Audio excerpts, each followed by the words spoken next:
Muito bem, então, vamos acompanhar comigo a leitura. Primeira carta de Pedro, capítulo 2, dos versos 13 até o 17, diz o seguinte a palavra de Deus: Sujeitai-vos a toda instituição humana por causa do Senhor, quer seja o rei, como soberano, quer as autoridades, como enviadas por ele, tanto para castigo dos malfeitores, como para o louvor dos que praticam o bem. Porque assim é a vontade de Deus, que, pela prática do bem, façais emudecer a ignorância dos insensatos, como livres que sois, não usando, todavia, a liberdade por pretexto da malícia, mas vivendo como servos de Deus. Tratai todos com honra, amai os irmãos, temei a Deus, honrai o rei. Vamos orar uma vez mais? Feche os olhos e baixe sua cabeça. Querido Deus, uma vez mais temos a Tua palavra aberta e pedimos que o Senhor seja gracioso conosco, nos dando capacidade de entender o texto bíblico. Ajuda-nos a todas as vezes que a Tua palavra confrontar as nossas atitudes, o nosso comportamento, os nossos pensamentos e a nossa vontade, que a Tua palavra possa ter a vitória sobre nós. Ajuda-nos porque muitas vezes nós vivemos nossas vidas por longos anos, aprendendo de maneira errada e distante dos Teus caminhos. Por isso nós te pedimos que ao texto ser exposto e ensinado, o Teu Santo Espírito nos direcione, nos ajude, nos humilhe e nos dê a capacidade de nos submeter a Ele. É isso que nós pedimos em nome de Cristo. Amém. Queridos, uma breve contextualização para a gente poder ter a sequência desses versos. Como vocês já sabem, essa carta ela foi escrita pelo apóstolo Pedro aos cristãos que estavam vivendo dispersos pela região da Ásia Menor, atualmente Turquia. E nós vemos durante essa carta que Pedro escreve para eles num período muito difícil, um período em que eles estavam vivendo como peregrinos na terra, por dois motivos. Um, porque eles não eram cidadãos romanos, então eles eram peregrinos no sentido próximo, e no segundo sentido, no mesmo sentido em que nós somos peregrinos, nós estamos a caminho da nossa verdadeira casa. Esse tempo em que nós vivemos é apenas uma passagem para nós chegarmos à nossa cidade celestial.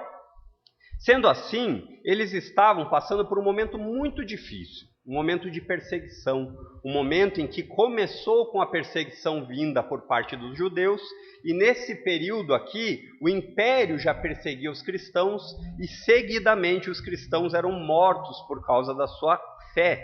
E Pedro tem a intenção de escrever aqui a esses cristãos a carta por vários motivos, mas nós vemos que ele escreve para encorajar os crentes, para dizer palavras a respeito da confiança que eles deveriam ter na salvação que eles já tiveram através da fé em Jesus Cristo. Ou seja, a fé que eles tinham, ela não poderia ser tomada pelo Império Romano. Ela não poderia mais ser desfeita por qualquer homem. E ele começa a carta dizendo isso. Lembre-se de tão grande salvação. Depois disso, ele continua dizendo que eles deveriam... Pedro ele instrui, ele incentiva e ele até mesmo ordena a maneira como os crentes deveriam viver as suas vidas aqui neste mundo. E a carta de Pedro, irmãos, ela é muito valiosa. Ela é muito valiosa porque ela nos instrui como nós podemos viver, como nós devemos viver, como nós devemos nos comportar diante das mais diversas situações. Porque existem situações em que o crente vai ser exposto a dificuldades. E a carta de Pedro nos diz a respeito disso. A outra pregação que eu fiz, nós aprendemos a respeito do que Pedro diz que deve ser o exemplo nosso, dos cristãos, com os não crentes. Nós vimos isso nos versos 11 e 12. E nós respondemos a 3 perguntinhas por que nós devemos ter um bom testemunho. Vocês lembram? Nós respondemos 3 perguntas. A primeira era por quê? Porque nós estamos de passagem. A segunda era como? Vivendo em novidade de vida. E a terceira era para quê? Para que viver assim? E nós vimos que o texto nos ensinou que era para que Deus fosse glorificado através das nossas vidas. Hoje, o meu propósito é que nós possamos compreender qual deve ser o nosso comportamento com relação às autoridades e os governantes. Por causa de Deus, sempre lembre dessa frase, por causa de Deus, nós devemos ser um exemplo na sociedade em que vivemos. Começamos aprendendo a respeito das pessoas comuns, os gentios. E agora nós vamos ver a respeito das autoridades. Acompanhe os versos 13 e 14 comigo. Diz o seguinte: sujeitai-vos a toda instituição humana por causa do Senhor, quer seja o rei como soberano, quer as autoridades como enviadas por ele, tanto para castigo dos malfeitores, como para louvor dos que praticam o bem. Então, em primeiro lugar, irmãos, nós devemos respeitar as leis e as autoridades. Por causa do Senhor, nós devemos nos sujeitar a toda instituição humana. E essa orientação que Pedro dá agora aos cristãos sobre o comportamento diante das instituições humanas faz parte do comportamento exemplar que Pedro já nos falou nos versos anteriores, que ele já havia dito a maneira como nós devemos viver as vidas, como nós devemos nos comportar. E agora Pedro diz que os crentes eles devem se sujeitar a toda instituição humana. E talvez a gente precise entender o que esse termo sujeitar quer dizer. Pedro, em sua carta, ele vai começar a fazer uma série de ordens, instruções a respeito de sujeição. Ele vai dizer agora que nós devemos nos sujeitar às autoridades. Depois ele vai dizer que as mulheres que são casadas com homens descrentes devem se sujeitar a eles. Depois ele vai nos dizer a respeito dos escravos que devem se sujeitar aos seus senhores. Então, a explicação desse termo, sujeição, é nada mais do que uma obediência que vem de um reconhecimento e um aceitar a autoridade constituída. Então, este ensino, ou essa sujeição, é um ensino que não é novo no Novo Testamento. Ele é um ensino que por todo o Novo Testamento nós vamos ver a ideia de obedecer às autoridades. O apóstolo Paulo já havia falado isso na sua carta aos Romanos, capítulo 13. Ele diz o seguinte: todo homem esteja sujeito às autoridades superiores, porque não há autoridade que não venha de Deus. E as autoridades que existem foram por ele instituídas. Essa ideia de sujeição a autoridades não é algo novo. Não é algo que o Novo Testamento não ensina. E nós precisamos, talvez, entender, irmãos, que a nossa obediência, a nossa sujeição é um ótimo testemunho. É um ótimo testemunho de quê? Diante de um mundo hostil, diante de um mundo que está cheio de suspeitas a respeito da fé cristã. Como crentes, nós precisamos lembrar que o nosso testemunho deve brilhar. E ao brilhar, não é para que nós sejamos exaltados, mas é para que nós apontemos a Cristo. Então, a pergunta que talvez você esteja se fazendo é: o que Pedro quer dizer quando ele fala para nos submetermos a toda instituição humana? Bom, eu primeiro gostaria de dizer e explicar aos irmãos o que Pedro não quer dizer.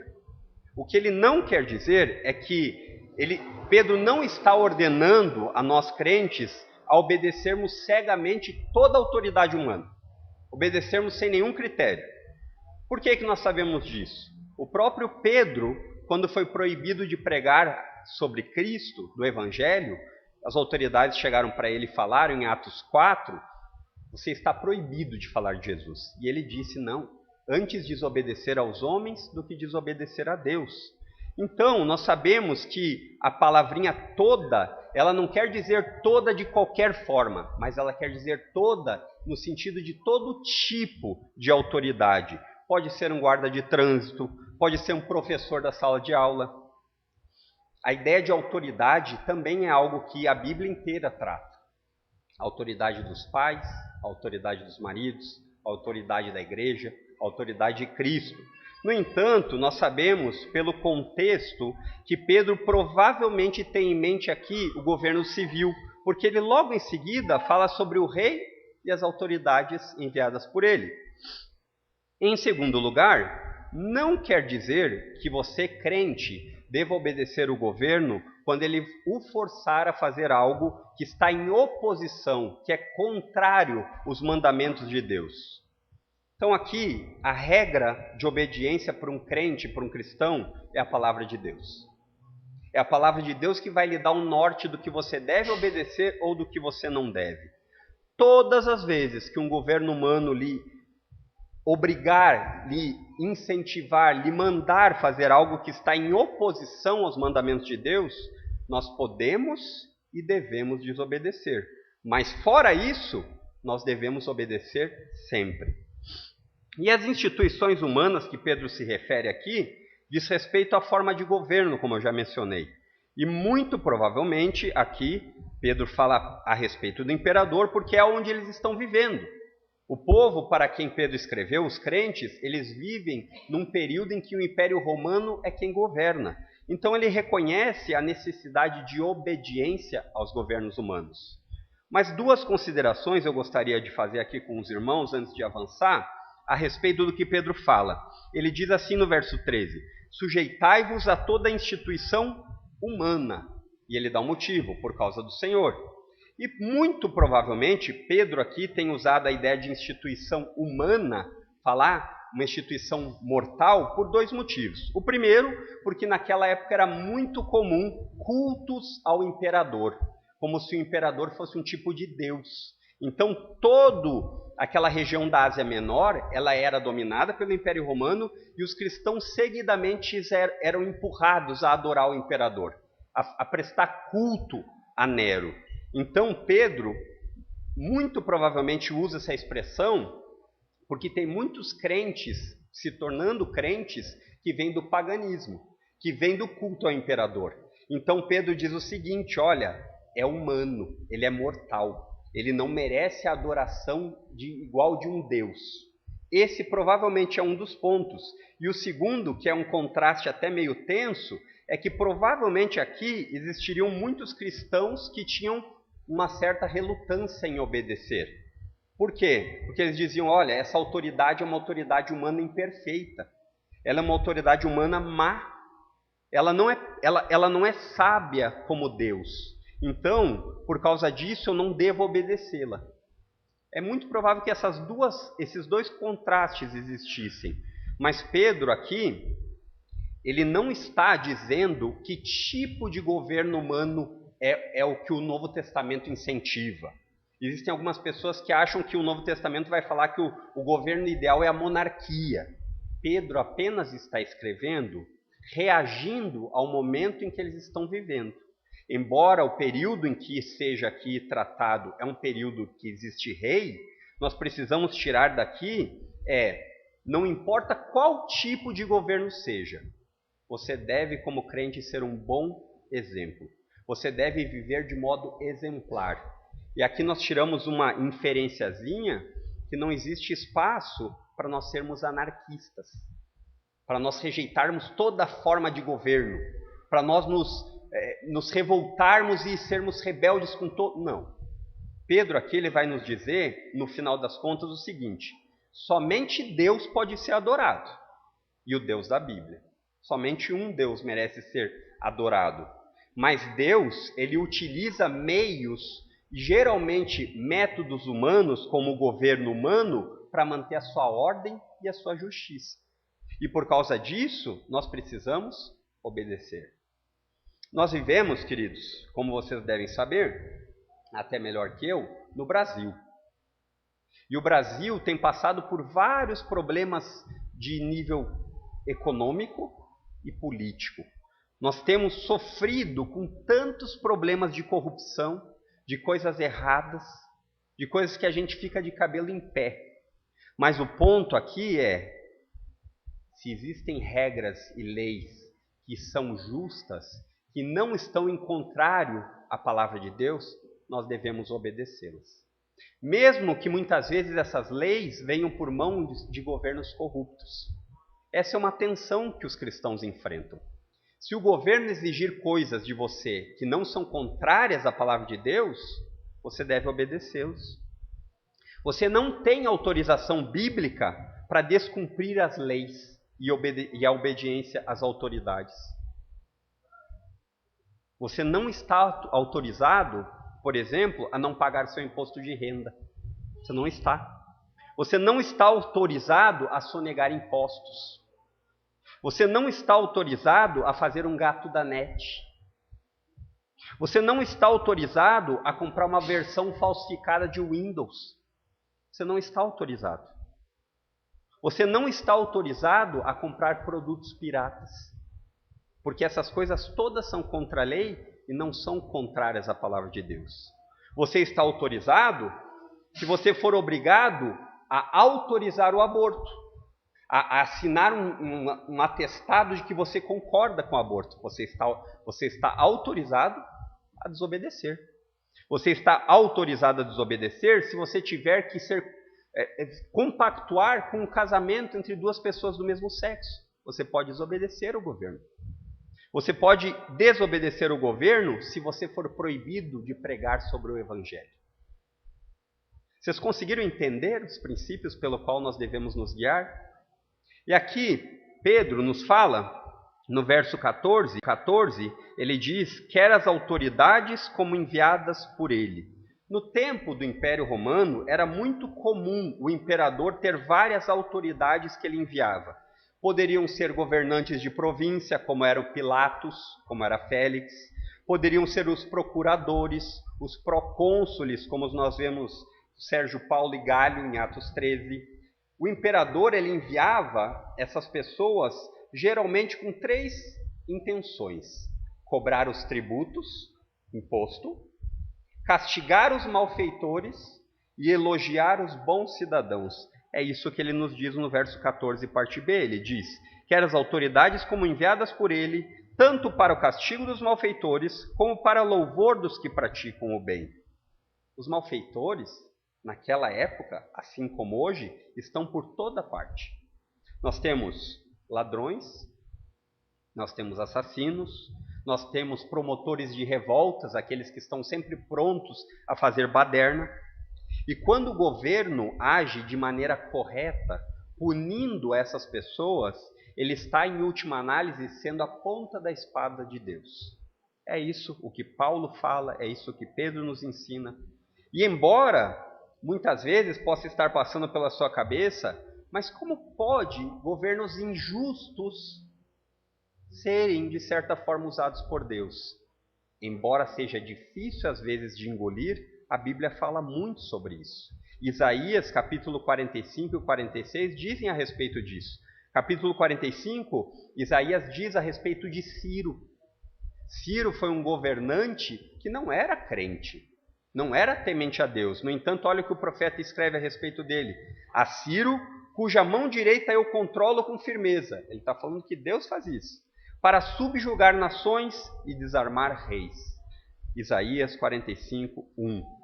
Também a ideia nossa de que Deus é pego de surpresa ao ter governantes que são desonestos tem que cair por terra.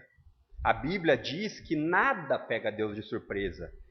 Isaías novamente diz que Deus fala o seguinte: eu anuncio o fim desde o começo. Desde a antiguidade, as coisas que ainda não aconteceram, eu digo que elas vão acontecer. E o meu conselho será firme. Ou seja, Deus fala, Deus faz acontecer. E farei toda a minha vontade. Isso é o que Deus, o Deus da Bíblia, diz, Isaías 46, 10. Então, Deus controla a história. Os governos, os governantes, eles são levantados e eles caem apenas pela vontade de Deus. Embora nós saibamos que muitas dessas coisas são difíceis de acomodar, essa é a verdade bíblica. Então quer dizer que governos como o de Hitler subiram por causa de que Deus deixou? Exatamente. Essa é a parte difícil de nós ligarmos a Bíblia. Isso não quer dizer que Deus não controle todas as coisas. Não é porque nós não temos todas as respostas que a Bíblia não fala a verdade. Então, nada do que acontece aqui com nós, nos governos, nem um fio da sua cabeça de cabelo, nem um fio de cabelo da sua cabeça cai sem que seja decretado por Deus. E essas são as partes chocantes. Quando nós falamos isso, as pessoas se revoltam. Elas dizem, como pode Deus ser desse jeito? O governo de Deus não é uma democracia. Ele é uma monarquia. Deus quer, Ele faz. Se esse Deus não serve para você, não vá mais atrás, porque Ele é o Deus da Bíblia. E Deus não espera que você queira como Ele é. Deus espera que você apenas reconheça. Deus não está preocupado em você montar o Deus da sua cabeça para Ele ser adorado por você. Não é assim que acontece. Sendo assim, Pedro nos diz que, verso 14, que as autoridades têm a função de castigar os malfeitores e também louvar os que praticam o bem.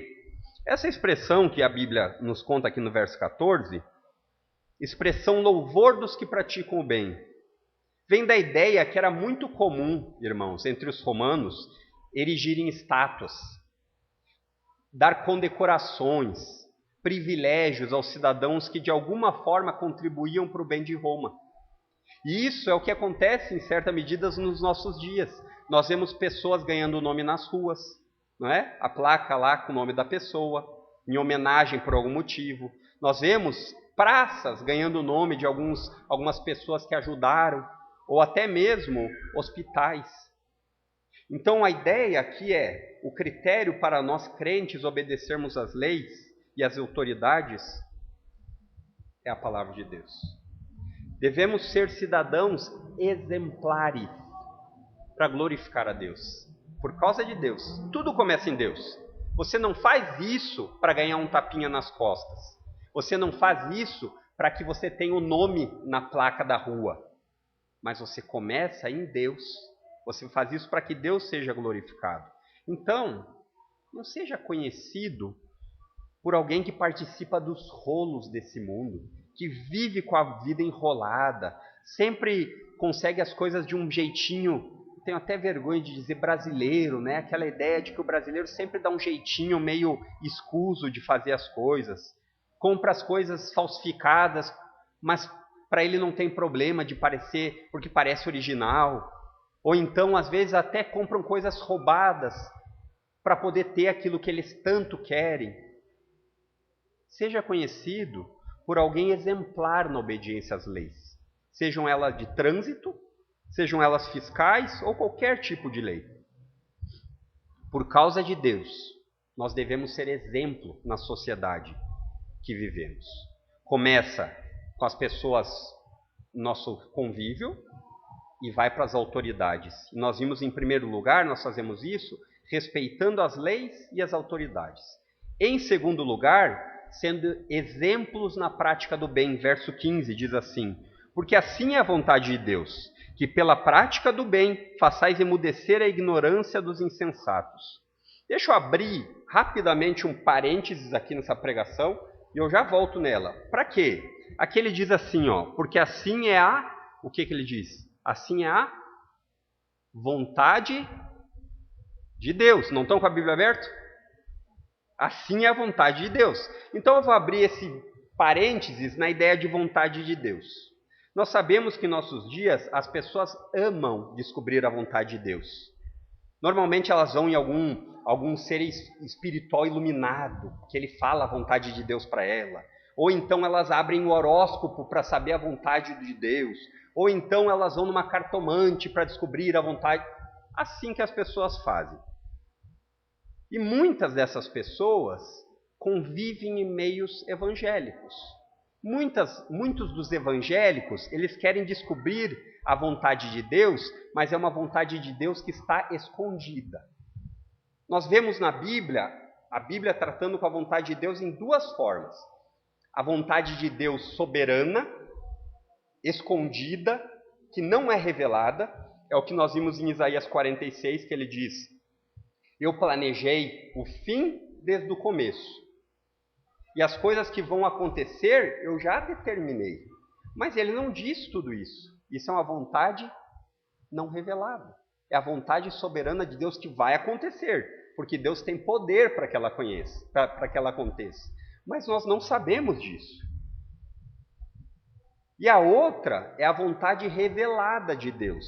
Aquilo que nós aprendemos. Por exemplo, Êxodo vai nos falar, Êxodo 20, a respeito dos 10 mandamentos. Jesus vai nos falar a respeito da vontade de Deus em várias formas. Pedro aqui está nos falando a respeito da vontade de Deus revelada. Aquela que você pode aprender e pôr em prática. Então, isso é muito curioso, porque seguido eu vejo pessoas quererem saber da vontade de Deus oculta, e aí você revela para ela o que a Bíblia ensina, a vontade de Deus revelada. Por exemplo, Deus diz que o casamento, depois que você casou, não tem volta. Escolha bem. Depois que você casou, não tem volta. Para o padrão bíblico, não dá para descasar.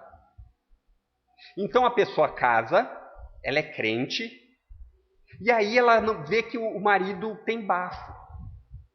Ela vê que o negócio não é tão Hollywood assim. E aí ela chega, isso já aconteceu comigo, ela chega para mim, isso, ou se não falando a respeito de outras pessoas, né, casadas. E aí ela diz assim, mas sabe, eu não sinto no meu coração que Deus quer isso para mim.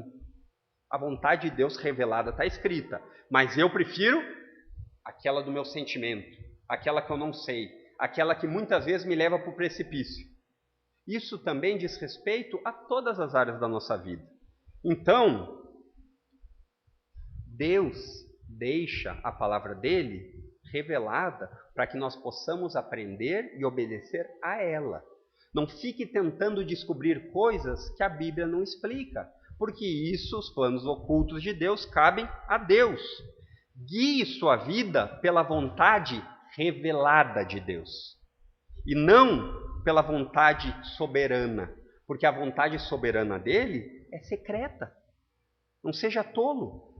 E aqui nós chegamos nessa partezinha aqui do verso 15, Pedro falando a respeito, versos 13 e 14, de obedecer às autoridades. E agora no verso 15, ele diz por quê? Porque assim é a vontade de Deus. Obedeçam às autoridades, obedeçam às leis, porque Deus quer que seja assim. Só que ele não quer que seja assim apenas como um tirano, como muitas vezes as pessoas pensam, um Deus que diz eu quero isso, e é assim que vai... Não, ele diz o motivo. Ele continua nos explicando, ele diz que pela prática do bem façais emudecer a ignorância dos insensatos.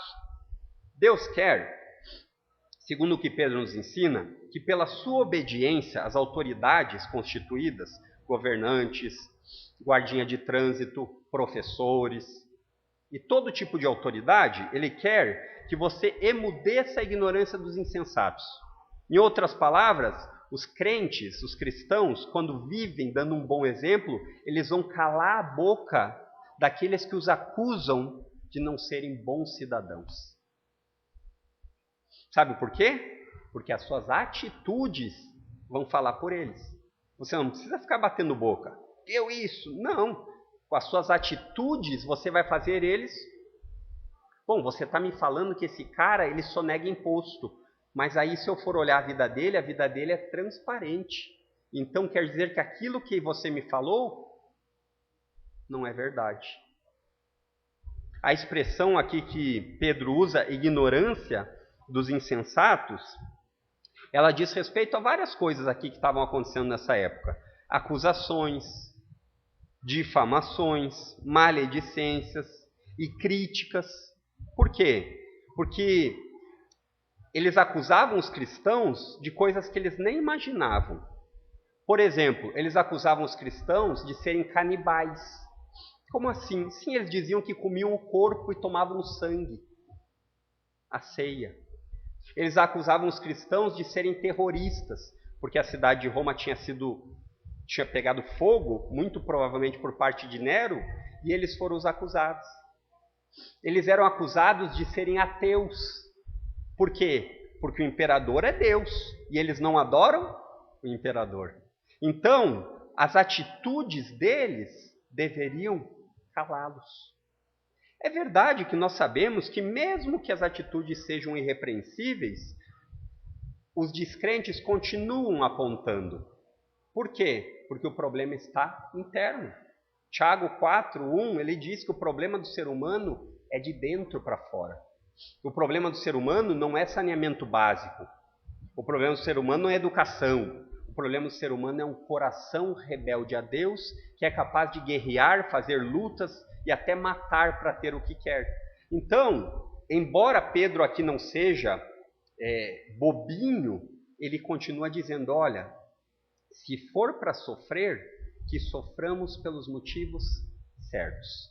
Que não seja por sermos acusados de sermos assassinos, ladrão, que não seja por se meter nos negócios de outros de uma forma que não deve se fazer.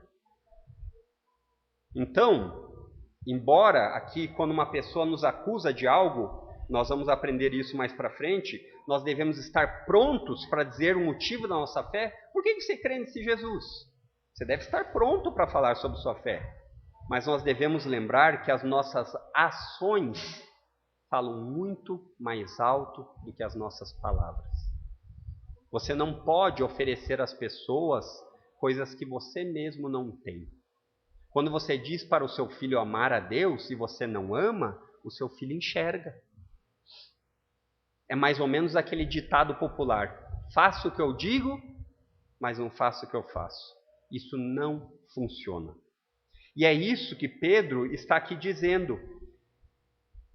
Crentes, se vocês viverem dessa forma, vocês não têm garantia de que o governo não vai persegui-los. Mas é o que Deus deseja.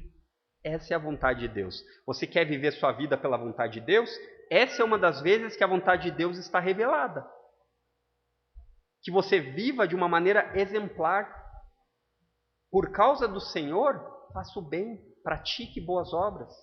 Se tiver que sofrer, que seja por Cristo. E não por ser um malfeitor. Não por ser um assassino. Por causa de Deus, queridos, nós devemos ser exemplo na sociedade em que nós vivemos. Tanto para as pessoas comuns, verso 11 e 12, quanto para as autoridades, 13 a 16. Em primeiro lugar, respeitando as leis e autoridades, nós vimos isso. Em segundo lugar, sendo exemplos na prática do bem. E por fim, vigiando nossa conduta diariamente. Verso 16. Como livres que sois, não usando, todavia, a liberdade por pretexto da malícia, mas vivendo como servos de Deus. Como livres que sois. Começa por aqui. Em primeiro lugar, Pedro está escrevendo aos cristãos para dizer que eles devem obedecer às autoridades. Mas ele está dizendo que você obedecer à lei e às autoridades não torna você escravo. Você não é escravo deles, porque você é livre. É isso que ele está dizendo. Em Cristo você se tornou livre.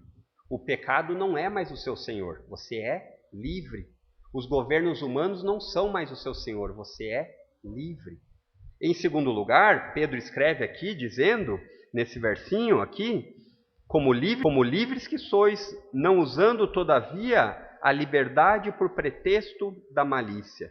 Pedro escreve aos cristãos para dizer o seguinte: você é livre em Cristo, mas para viver em santidade. Você é livre em Cristo para viver como povo de Deus. Não use isso como pretexto. A ideia de pretexto, numa forma figurada, é uma desculpa. Não use isso como desculpa para viver como se Deus não existisse. Não, eu sou livre em Cristo, então eu posso continuar fazendo isso. Neste período aqui, acontecia muito. Existiam pessoas que se chamavam gnósticos, e eles diziam o seguinte: olha, já que nós somos livres, então vamos continuar adulterando, vamos ter quantas esposas a gente quiser, vamos adorar outros deuses, porque a gente é livre. E é exatamente isso que Pedro está falando. E em terceiro aqui, que a gente tira disso, ele diz: ao contrário de você usar a sua liberdade para desobedecer a Deus e praticar o mal, os cristãos devem viver, parte final do verso 16, mas vivendo como servos de Deus. É assim que você deve viver nesses dias. E como é isso? A ideia de servos, para nós não faz muito sentido, mas ele está tratando aqui com a ideia de escravidão. No período da Bíblia existe escravidão. E essa ideia de servos é de escravo. Vivam como escravos de Deus. Foi Deus quem lhe comprou, lhe resgatou, lhe redimiu, e agora você é propriedade dele. Então você não vive mais de qualquer forma. Você não é livre para viver do jeito que você quiser, mas você é livre para viver como Deus quer que você viva. Romanos 6,15. Nossa lealdade, em primeiro lugar, é sempre a Deus. Nossa lealdade começa sempre isso. De quem nós somos, de Deus. A quem nós pertencemos, a Deus. E se a instituição humana, governo, requerer algo de você que não seja pecado contra Deus, você deve livremente se submeter a ela. Você, em Cristo, você está livre. Mas vigie sua conduta, porque a liberdade que você tem não dá direitos a você de desobedecer o governo, desobedecer as leis. Por quê? Porque o comportamento nosso deve calar a boca dos descrentes. Ele deve ser o exemplo que as pessoas muitas vezes não vão escutar.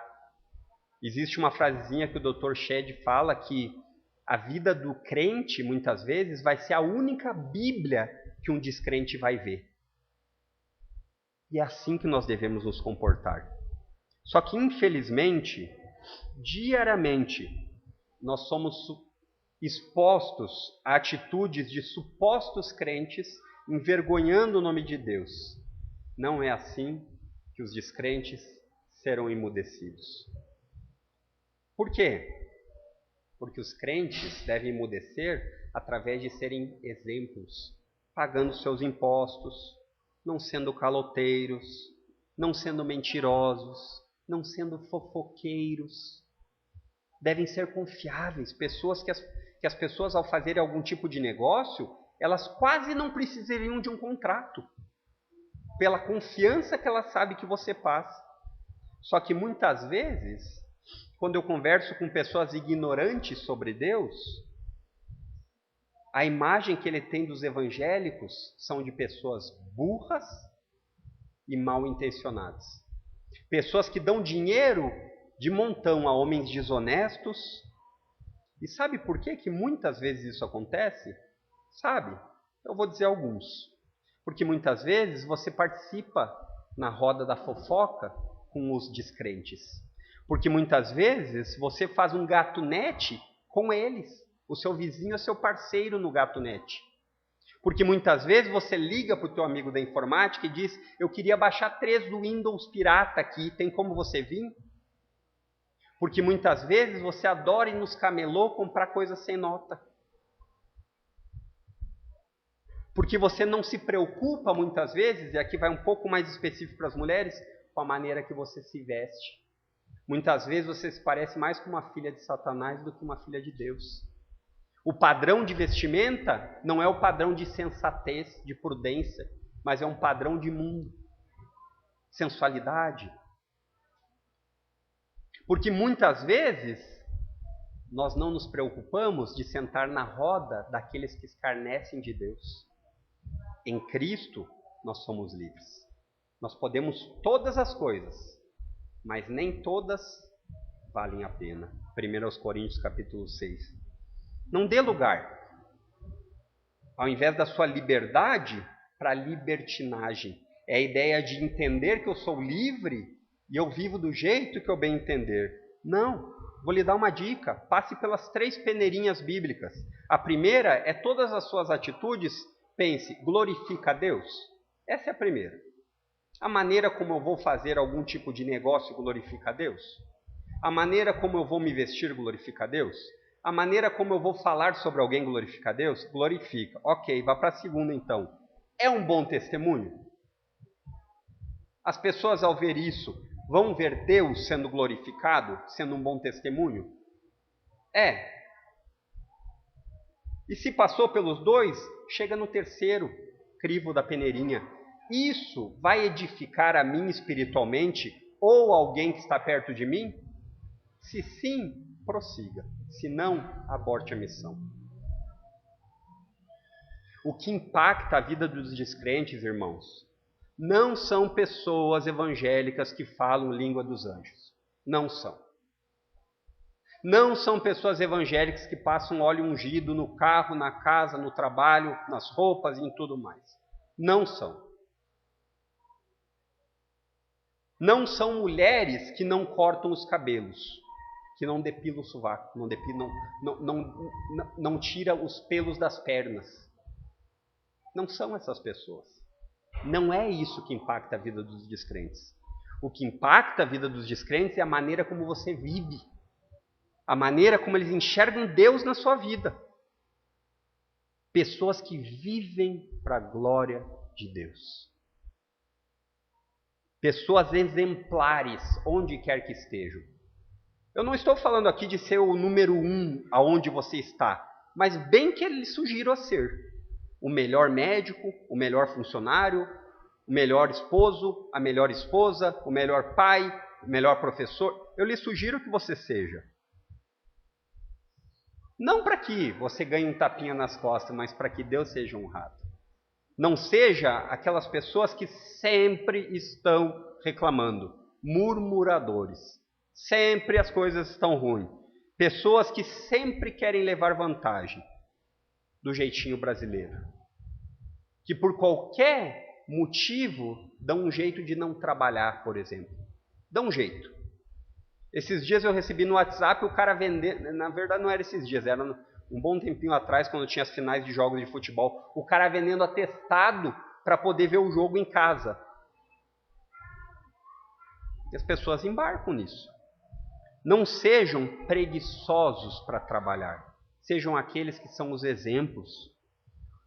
Não sejam aqueles que nunca estão contentes. O apóstolo Paulo diz que ele aprendeu a estar contente em toda e qualquer circunstância. Ele aprendeu a estar contente tendo comida, não tendo. Tendo condições físicas, não tendo. Tendo posses, não tendo. Ele aprendeu. Por quê? Porque ele disse que o motivo da felicidade é que em Cristo tudo ele pode. Tudo ele pode naquele que fortalece a ele. E essas pessoas que se autodenominam crentes e que vivem a vida em forma de descrente, elas são como repelentes à sociedade. Porque a sociedade olha, o exemplo de vida delas é tão desprezível, tão igual ao mundo, ao que o mundo tem, que essas pessoas olham e dizem assim: eu sou melhor que esse daí.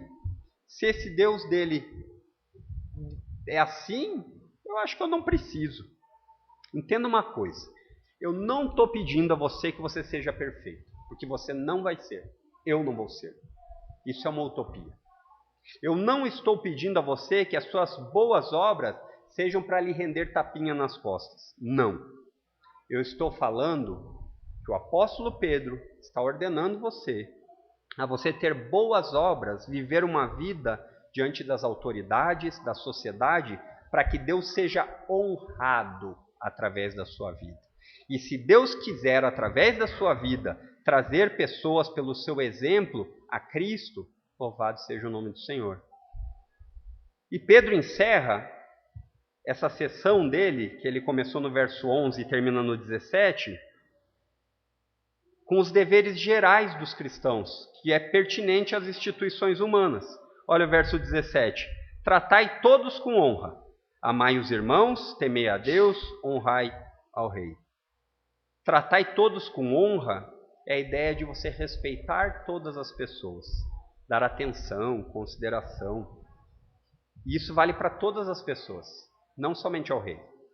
E é curioso que, olha só, vamos entrar no contexto do que o apóstolo Pedro está escrevendo. O Império Romano havia cerca de 60 milhões de escravos, que eram para o Império Romano nada. Como eles não eram cidadãos romanos, eles não tinham um grande valor. E além disso, os cristãos estavam cercados de pagãos, que pagãos são aqueles que não levam Deus em consideração, com vidas imorais, corrupção. Sem mencionar Nero, o imperador cruel, que colocava os cristãos como tocha para iluminar, amarrava nos postes dos cristãos, tocava fogo. Esse é o tipo de homem que Pedro está falando para obedecer. Pedro fala para tratar todos com honra. E a única base possível, e você talvez esteja pensando, como é que pode? Como é que pode nós tratarmos pessoas desse tipo com honra? Pedro não está dizendo para você obedecer a tudo cegamente. Ele está dizendo para você lembrar que todo ser humano carrega a imagem de Deus e por isso ele merece honra. Tiago capítulo 3, verso 9.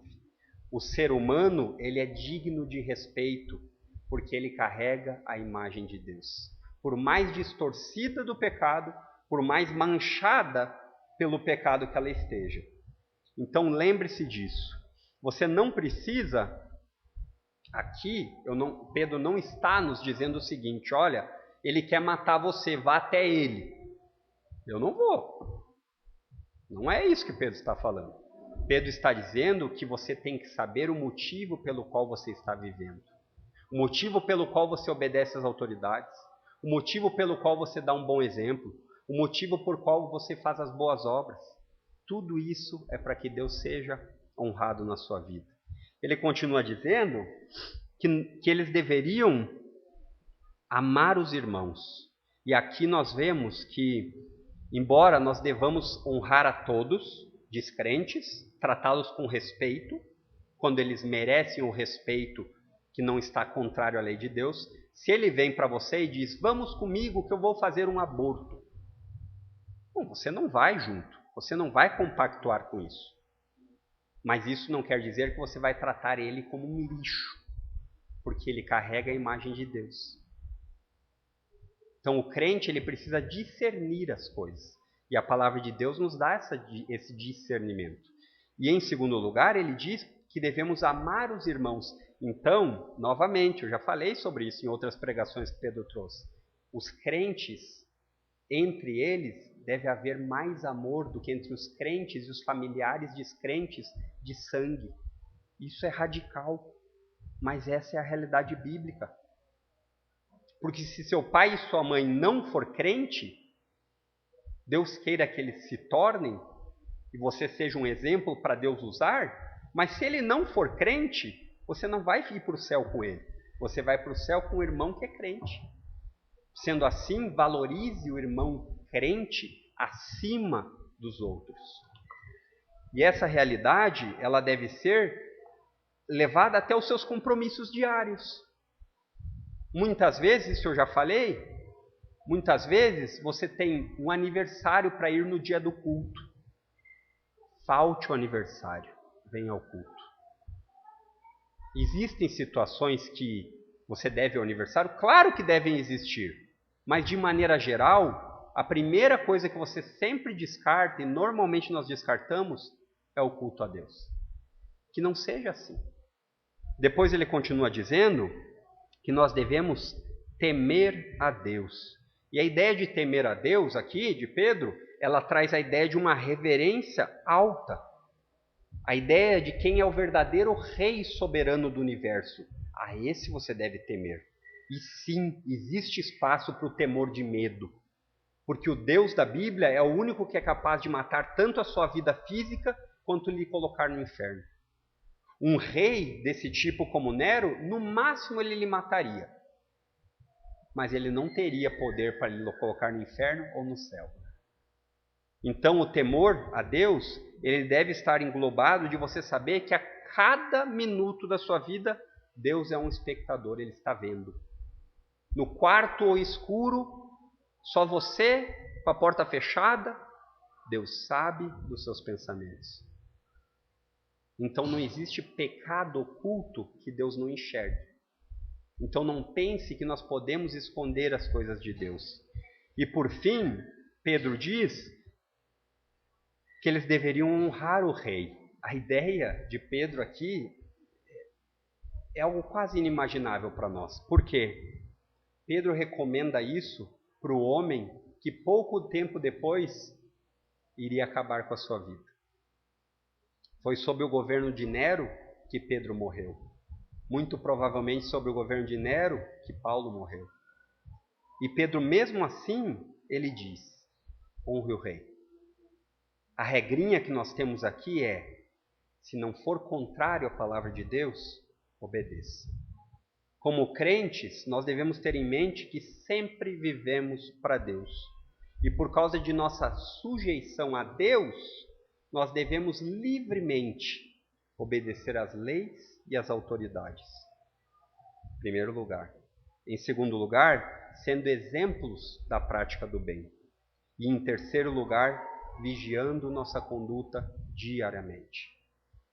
Queridos, no fim das contas, tudo isso é passageiro.